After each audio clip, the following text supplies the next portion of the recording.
Welcome to Taylor Brain Bytes with Arlene R. Taylor, PhD, Brain Function Specialist. What is the purpose of yawning? Researchers have asked the same question. Studies with students at the University of Albany found that raising or lowering oxygen and carbon dioxide levels in the blood did not produce yawning.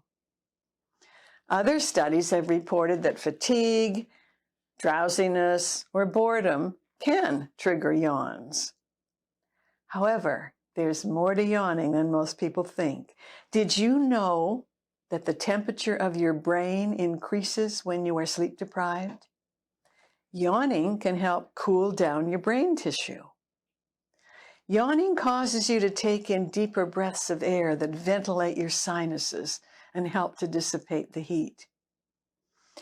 It's difficult to produce a genuine yawn on demand. However, as with laughter, yawning can be contagious. Humans, chimps, and dogs, at least, exhibit yawning contagion. You may yawn when seeing or hearing another person yawn, or even when reading about somebody yawning.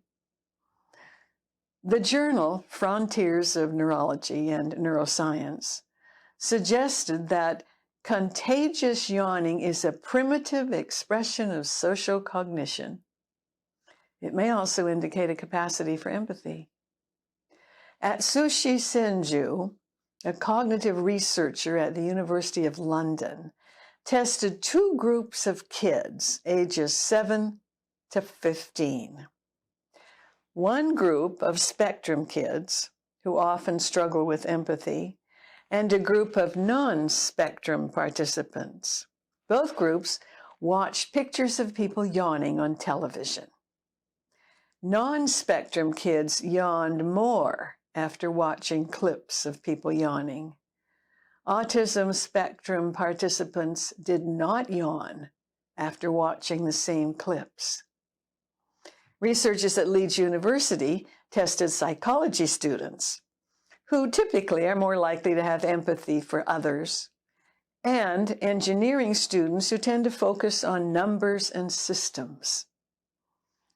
The students sat in the waiting room for 10 minutes while a planted researcher yawned 10 times.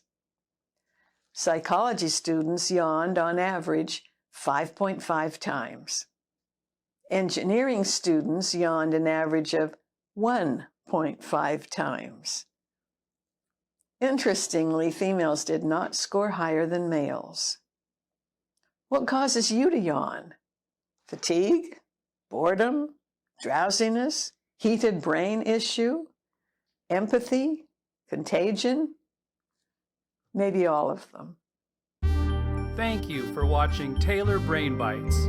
Check out allmylinks.com/brainfunctionguru, and please subscribe to Dr. Taylor's YouTube channel, youtube.com/user/braingurutaylor.